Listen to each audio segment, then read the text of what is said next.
What's up, guys? I wanted to do a little post-mortem on DFO Global. As you know, I've been a big fan of DFO. That game has caused me a lot of fun and a lot of issues over the years. I don't want to go into the reasons why, but it's still the game I hold close to my heart. I think it's still the best action MMO out there. There have been ones like Closers that have, tried to kind of nudge their way in and, take over, but a lot of those games just have like random issues. With Critica, the experience curve, the grind was pretty bad. The population was pretty dwindling. I heard the PvP wasn't that great in that game. Closers was pretty much just the HP sponge enemies and the ridiculous grind. But we never really thought that DFO would ever come back outside of the regions that it's already serviced in, which is currently China, Japan, and of course Korea.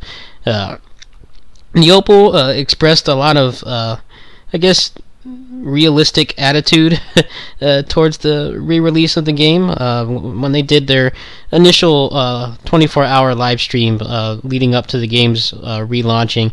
The CEO came and he said they had an 80% chance of failure.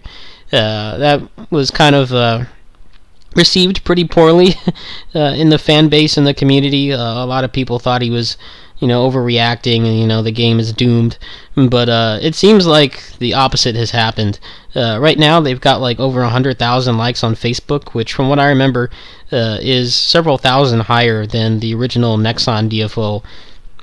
The servers have been packed. Granted, they haven't had that many channels, so I'm not really sure if that's a good indication, but there's been a pretty good population in the game, a lot higher than what I remember DFO being in its last, I'd say 2 years to 1 year before it closed is when the population was pretty much just the diehards. They have a lot of people playing. Granted, there are a lot of things missing. Hell modes are missing, other verses missing, the cash shop is not open, the female slayers aren't in.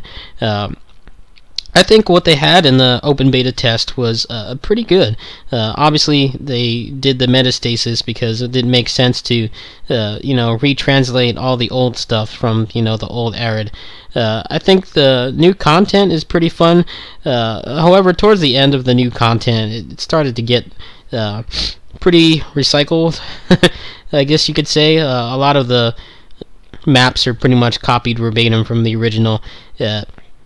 Obviously, that was done to cut costs, but it kind of led into the future Mirror Arid update where he can play the old dungeons on a regular basis.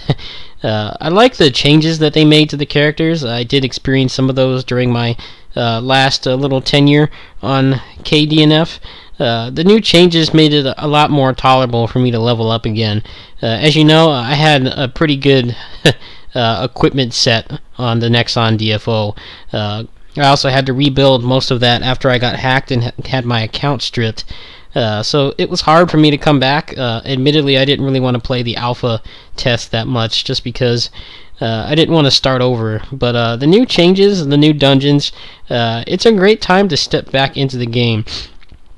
At the time of recording, it is the 11th, which means the game is going to shut down between beta test phases for an indeterminate amount of time. They posted today, they said they don't know when it's going to be back.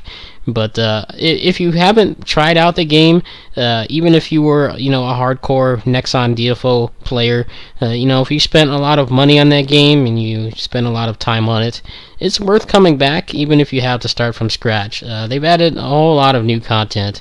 It seems like they're going pretty fast. From what I understand, on the Nexon DFO, they pretty much had to come to Neopal to get any content made for their version. Whereas here, there is no middleman. They're not going through Nexon to do anything like that. They have their own little small division that's devoted to the global version. So I think the content updates will come a lot faster. But right now, the whole first half of the game is brand new dungeons. That's enough to kind of break the monotony. That was the main reason why the dungeons were revamped to begin with, because the game, in terms of its monetization, is built around making tons and tons of characters and alts. a lot of the people complaining about the fatigue system always fail to realize that. Once you're juggling like anywhere from 5 to 10 alts, if not more, you could play that game all day, even on the small fatigue bar system. It's really only a problem at the beginning, when you could only make 2 characters a day.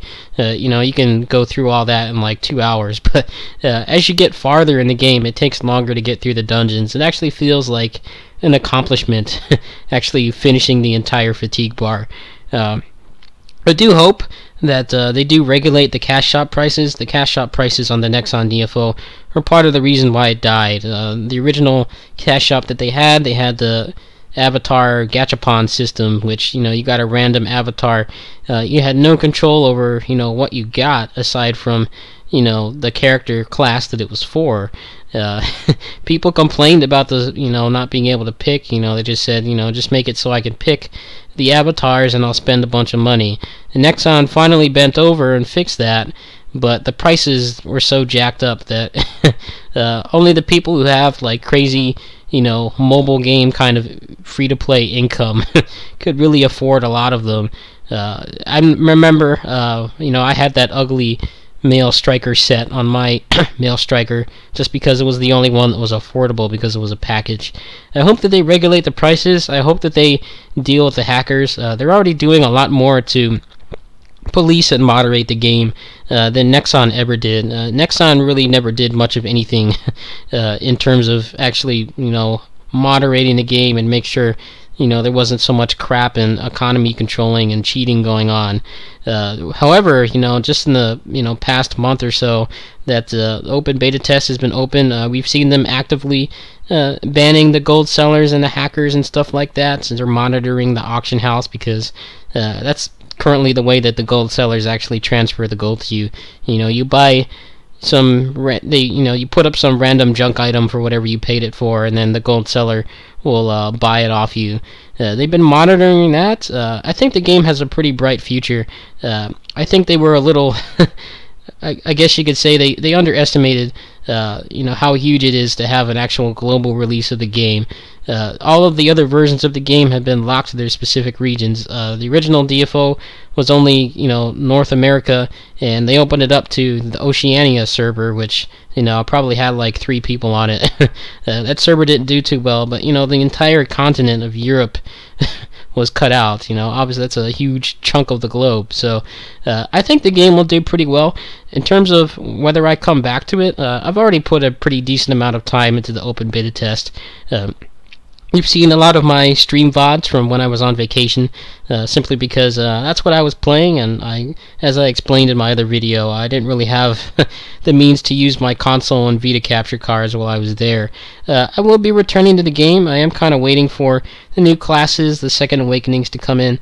I definitely want the Male Fighter Second Awakening, but that's not even on the Korean version yet. The pre-Second Awakening, I imagine that will be in the second open beta test. So I've been doing some prep time for that. I really like the Monk class. I think he really represents the quintessential beat-em-up character. Despite what DFO claims to be, a lot of the characters in the game don't play like beat-em-up characters at all. Most of the mage classes, some of the ones like the Creator where it's stupid, you click with the mouse to beat the monsters and stuff.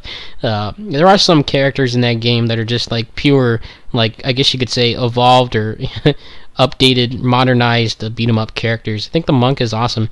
So right now I have a Male Striker, a Monk, both of them are awakened, and a Rogue. I have not awakened the Rogue yet because of the crazy awakening material prices right now. It's pretty nuts. I had to pool all my money and resources to awaken my Male Striker earlier today. But I will be playing the game. The guild is still open.